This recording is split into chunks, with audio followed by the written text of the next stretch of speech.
Good evening, everybody. All right, I attempted to film this before, but I forgot to take my headphones off the computer, so for some reason it doesn't record volume. So, second attempt. Hopefully, this time we have better results. It's a little dark. It's nighttime. There's some extraneous noises. Try to ignore it. Try to focus. Okay, so I was asked what I thought was a bizarre question. Maybe I don't understand how he asked it, but it seemed like he was saying, it was sort of a response to another response I made. I responded to a viewer question: what would you do if the men in black or the government knocked on your door? And I gave my answer. And I think, again, I sort of scroll through a lot of these questions, and I think I may have erased a question before I responded to it. So if I misread it, I misread it. That's life. But I think he said, what would you do if the aliens showed up at your door and I knocked on your door or notified you through the door that they were going to abduct you, conduct experiments on you, and terrify you? First of all, this is really interesting. As far as I know, none of the alleged, purported, again, we don't have a lot of proof that these things actually occur, abductions appear to ever work that way. So, if there were aliens knocking at my door, and he mentioned the Greys, I think it's a he, 4-foot tall, frail-looking Greys showed up at my door, they never knock. If they knocked, I'd be like, all right, this is interesting. I must be incredibly special. I must be incredibly special to you for you to knock on the door and not just use your alleged high technology or superpowers. And the viewer question was, they're communicating to telepathically. They're not speaking. All right. Again, there's a couple of problems with this scenario. That's why I find it a little bizarre or ill thought out. Why do they wait for me to open the door to communicate with me telepathically? Again, maybe there's something magical about the closed door. If that's the case, I just close the door and say through the door, well, you ain't coming in, you ain't taking me. Apparently this door is a fantastic barrier to all of your high technology and your mentalism. Leave a note and go away, and I'll read the note and I'll give you a reply. I'll write a note for you and leave it outside. That's what I would do. Now, if the viewer question was, they're not knocking, they just show up. But then again, because it's a response to a response about someone knocking at my door, if they're at my door, it's very unusual. So let me give you another alternate scenario. What if this is a full-blown abduction? Well, first of all, from what I can tell, these abductions, they never communicate. They never tell you that they're going to abduct you. They just abduct you. And, the only cases I've read about where they go into your house is Whitley Schreiber, and the man's a fraud. I mean, he never gets his story straight. It keeps changing. Sometimes he says, well, it's fiction, it's a story. Sometimes he says it's the truth. So, we can pretty much rule that out. But if you're being abducted, here's what I tell you. If you have a chance to say no, say no. I'm not going with you. All right? Now, I read Fire in the Sky. And the Fire in the Sky guy said that at one point, I think he shoved an alien, and I remember in the picture there was an illustration of him in like a leaning back, like a reverse bow stance. He picked up an object and leaned back with his hand in a guard position. And he literally said in the book, I was thankful that I had taken karate lessons and I was prepared to defend myself. So my advice would be not to take a stance, but strike. I mean, if you're being taken someplace without your consent, nothing good is going to happen to you. As a self-defense instructor who teaches both modern self-defense, sport martial art, and classical martial art, I would say anyone taking you anywhere without your consent is not taking you somewhere good. All right, it's not going to be good. And most serial killers operate that way. They come out, they snatch you, they take you away, they torture you and rape you. repeatedly, sometimes mutilate you, and then eventually they kill you. All right. So, fight. I would say fight. If I had the impulse to fight, I would fight. They're smaller than me. I have a reach advantage. They're little grays. I have a mass advantage. So if I have it in me to strike, I would say strike for, center of mass with your first shot, and then your other shot, try to hit the neck and also the knees. They seem to have very thin knees. That's also why I think they wouldn't show up at your door, because they would have to stand in our gravity, and the alleged gray bodies just are not built to stand in our gravity. Calculate. I mean, even children, they have short, stubby legs, so their short, stubby bodies are proportioned and able to support themselves. Imagine a child, an 8-year-old child or a 6-year-old child, but with legs thin and as long as most adults are teenagers. It wouldn't work. They would break under their own stress. There is no bipedal animal that looks like a human, whose knees function like a human, that has a body proportion like that can do anything. If they were in the water or in low gravity, that would make sense, wouldn't it? Never let anyone take you to a secondary location. If you have the power to say no and they will listen to you, say no. I would be like, tell me what you guys are doing here, who you are. Generally, whenever you meet someone or something, whether it's another man, a woman, a child, an animal, a robot, whatever, the first thing you do is you establish boundaries, and then you establish relations. I'd be like, who are you? What do you want? You're not taking me anywhere. You're telling me who you are. You can leave. If I had my phone, I'd certainly pull the phone out and take photographs. Maybe take notes, make recordings, get information. Why are you here? What do you want with me? How did you find me? Do not touch me. That type of stuff. Okay?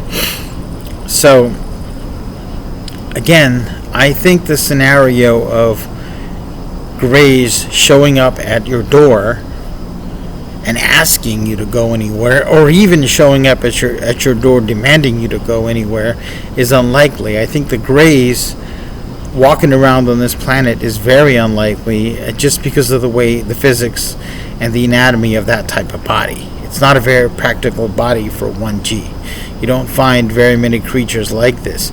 The closest analogy, I think, is like bipedal birds, like storks. But if you notice, although the legs are thin, the entire body is thin. And bigger birds tend to have bigger legs, and they have big, thick drumsticks, to support themselves. And the grays don't appear to have that. They're not muscular at all. And physically look very fragile. I mean, I could see a whip hand whiplashing one of their necks and possibly killing them, right? Now, if they have this high technology, I would assume that they would stun you first and you wouldn't have the ability to resist. I mean, in which case, if you could scream, if you could twitch, if you could make any indication that you do not have consent. One possibility is, if you are being abducted by aliens like this, is to at some point start whispering and saying, come here, come closer, I have something to say to you. And if they come close to your face, maybe you could reach out and bite them or something and latch on with your teeth. And if you have the power to move your body somewhat, you could maybe pike your body like shrimping in Brazilian jiu-jitsu and cause them to get off balance or knock them off the table. I mean, if I'm going to die, I would want to go down fighting. The grays, the alien abductions, which I'm not convinced the evidence is very strong. I certainly not strong enough that it's irrefutable to the general public and the scientific community, right?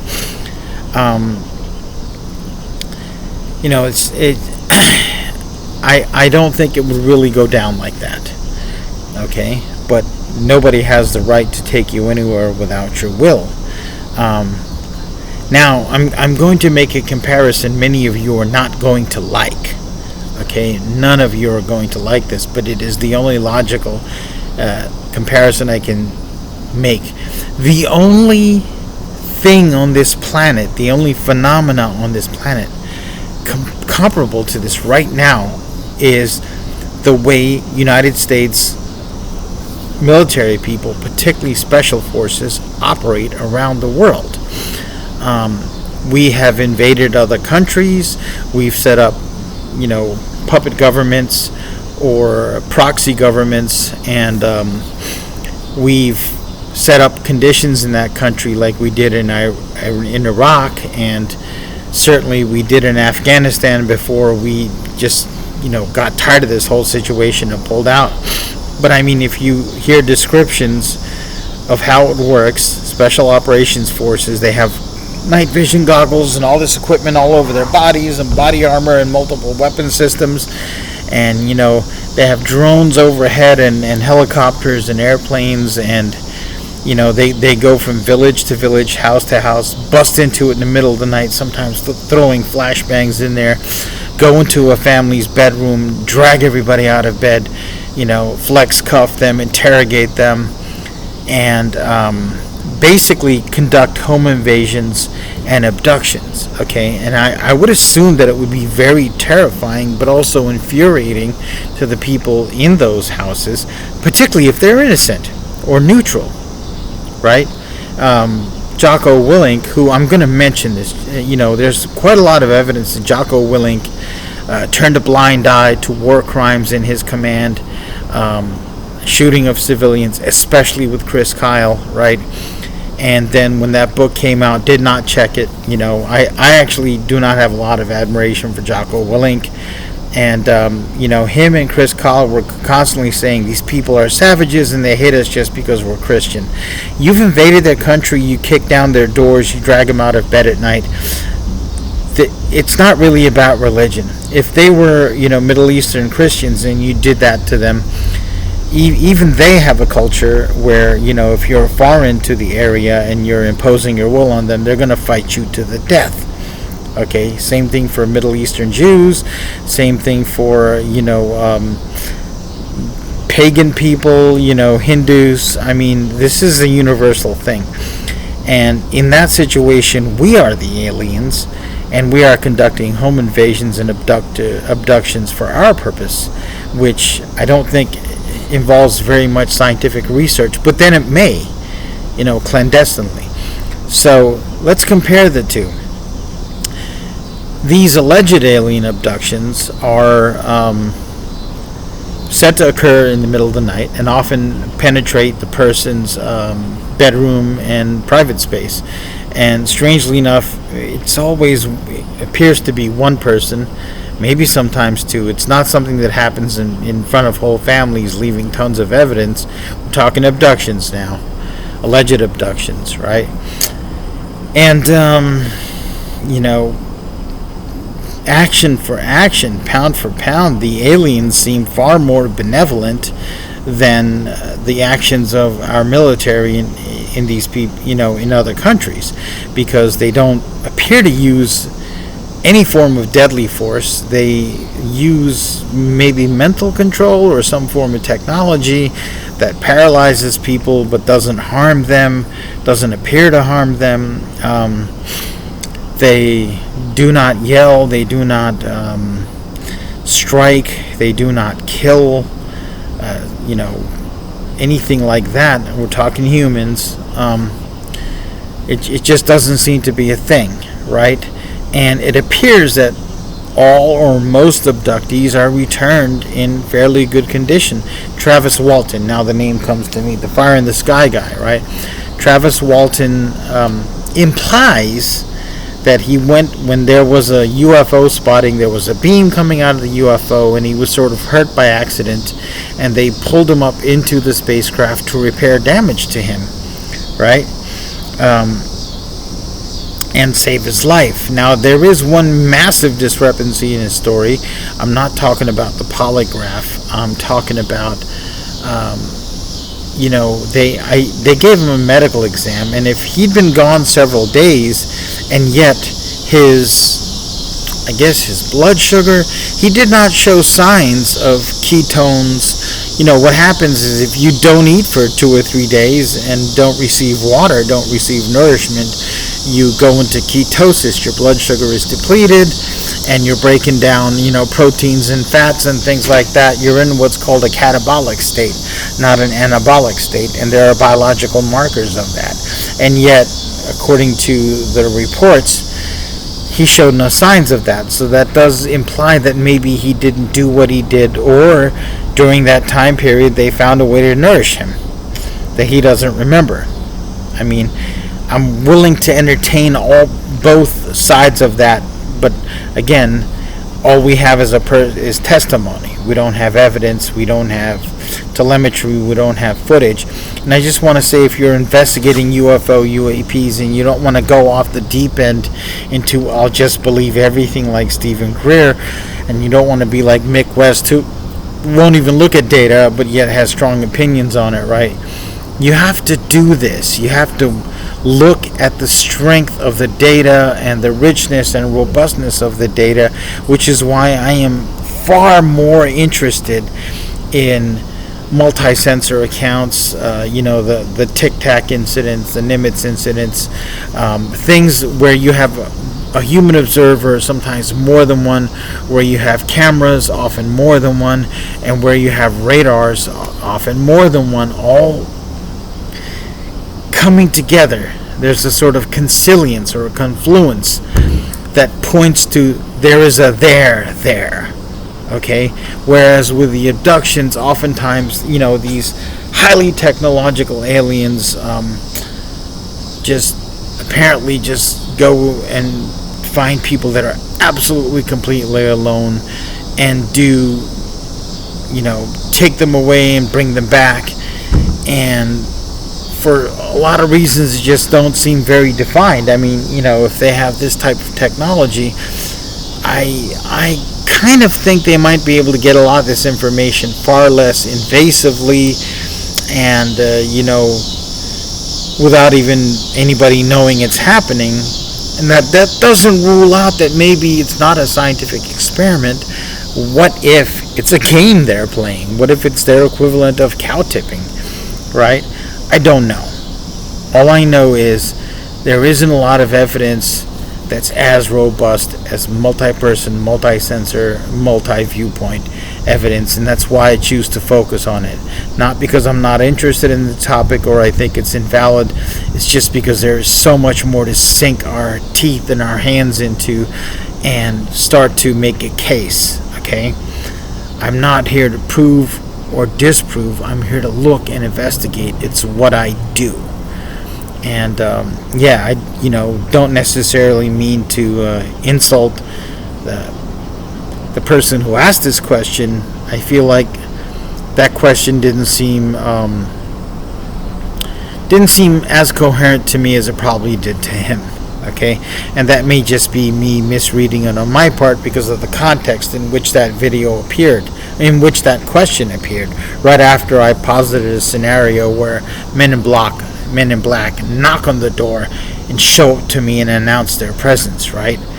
And the door is an actual barrier that appears to be working and is respected. Whereas, I mean, if what some of these accounts of these aliens are said, that door would not be much of a barrier and would not be not only not respected, but it wouldn't even play a role. There would be some other way of interacting. So these are just some of my thoughts. If you're told that people are taking you somewhere, don't go. If you don't want to go there, don't go. If they try to take you, resist. It's probably better to die right then and there than to be taken where that is, because a fate far worse than death could be handed to you, and then death at the end of it, right? And even in the act of resisting, if you don't necessarily win, you may just make this so inconvenient and uncomfortable that they just leave. They're like, let's find a better, subject. Okay?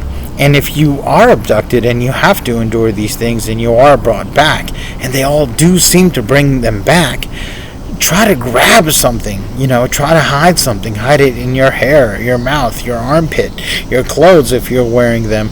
Try to get multiple things, pluck a hair off someone, scratch your nails on someone or rub it on someone. Try to bring back evidence, because until that happens, it's nothing but a testimony and an unfounded testimony, and there just isn't much anybody can do with it but say, well, that's what this person said. We want more than what is said. We want solid evidence, okay? It is a lot to think about. You all have a nice day.